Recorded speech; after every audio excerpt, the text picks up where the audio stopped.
మేడ్చల్ జిల్లా జీడిమెట్లలో జరిగిన అమానవీయ ఘటన తలుచుకుంటే ఎవరికైనా కన్నీళ్లు రాకమానవు. ఇందులో కన్న తండ్రి పాత్ర కూడా ఉండడం సభ్య సమాజాన్ని తలదించుకునేలా చేస్తోంది.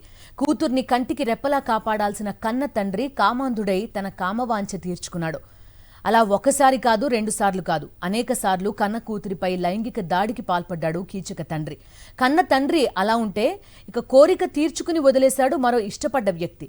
ఉద్యోగం చూడమని సాయం అడిగినందుకు అఘాయిత్యానికి ఒడిగట్టాడు ప్రియుడి స్నేహితుడు.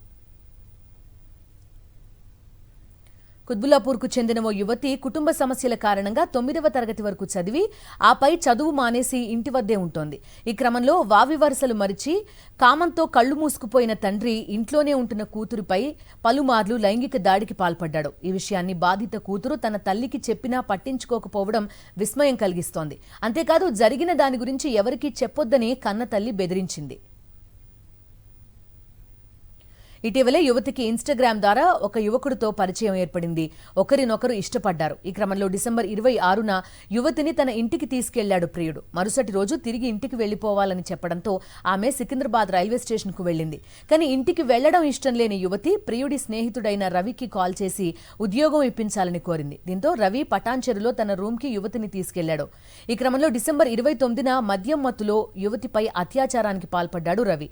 అనంతరం రవి నుంచి తప్పించుకుని సికింద్రాబాద్ రైల్వే స్టేషన్ కు వెళ్లిన యువతి జరిగిన విషయాన్ని తన చెల్లెలికి కాల్ చేసి చెప్పడంతో ఆమెను ఇంటికి తీసుకెళ్లారు కుటుంబ సభ్యులు. అప్పటికే యువతి కనిపించట్లేదని జీడిమెట్ల పోలీస్ స్టేషన్లో ఫిర్యాదు చేయగా ఆమెను స్టేషన్ కు తీసుకెళ్లి విచారించగా అసలు నిజాలు బయటపడ్డాయి. తండ్రి చంద్రమాసింగ్ తనపై పలుమార్లు లైంగిక దాడికి పాల్పడినట్టు పోలీసుల విచారణలో వెల్లడించింది బాధితురాలు. దీంతో తండ్రితో పాటు ప్రియుడు, అతని ఫ్రెండ్ రవిపై కేసు నమోదు చేశారు పోలీసులు.